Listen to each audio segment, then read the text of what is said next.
बिस्मिल्लाहिर्रहमानिर्रहीम। आबादगार दोस्तों, हिन वक़्तु पंहिंजी ज़मीन अब्बास फार्म ते मौजूदु आहियां ऐं तव्हां ॾिसो पिया त हीअ जेका बिल्डिंग आहे इहा एग्रीकल्चर डिपार्टमेंट वारा असांखे ठाहे ॾियनि पिया। इहा बिल्डिंग नेफर टेक्नोलॉजी आहे, जेका शायदि तव्हांजे ज़हन में इहा ॻाल्हि न हुजे त नेफर टेक्नोलॉजी छा आहे। हीअ आहे नेफर technology NEFR, natural enemy field reservoir. यानी हीअ बिल्डिंग अहिड़ी बिल्डिंग गवर्नमेंट उन्हनि आबादकारनि खे ॾिए पई जेके प्राग्रेसिव ज़मींदार आहिनि या आबादगार आहिनि। पोइ उन्हनि जी बनी वधीक आहे या थोरी आहे, पर जिन जो एग्रीकल्चर सां वधीक दिलचस्पी आहे। अहिड़े तरह सां मुंहिंजे ख़्याल में सिंध में के 100 खनि बिल्डिंगूं अहिड़ियूं जेके हिते ठाहे ॾिनियूं वियूं आहिनि।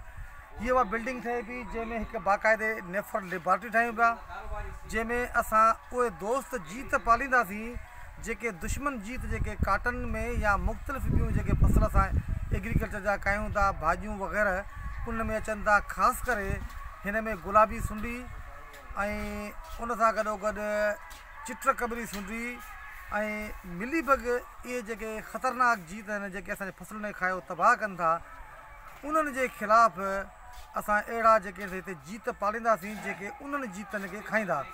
उन जे लाइ हीअ बिल्डिंग गवर्नमेंट जे इदारे सेपेप जे तरफ़ खां जेको वाटर मैनेजमेंट वारनि जो आहे, उन जे थ्रू आउट जेको आहे हीअ बिल्डिंग असांखे ॾिनी वई आहे। रुगो इहा बिल्डिंग मूं वटि कोन पई ठहे, पर शहदादपुर तालुके में अहिड़ियूं 13 ज़मींदारनि वटि नेफर लेबॉरेटरीज़ ठहनि पियूं। ऐं हीअ जेका बिल्डिंग या लेबॉरेटरी ठहे पई, हीअ जॻह 15 लख रुपए जी आहे, जेका गवर्नमेंट प्योर कंहिं सियासी अप्रोच जे उन्हनि ज़मींदारनि खे ॾिनी आहे जिन ज़मींदारनि जो वास्तो जेको आहे सो सिधो एग्रीकल्चर डिपार्टमेंट सां माना कंसर्न आहे ऐं जेके ज़राइत सां दिलचस्पी रखनि था, उन्हनि ज़मींदारनि खे ॾिनी आहे। ऐं इहा बिल्डिंग असांजे हिन अब्बास फार्म ते तयारु थिए पई, आख़िरी मरहलनि में आहे। ऐं उमेदु कयां थो त असां जेके ज़मींदार आहियूं हिन लेबॉरेटरी नेफर लेबॉरेटरी मां भरपूर फ़ाइदो हासिलु कंदासीं।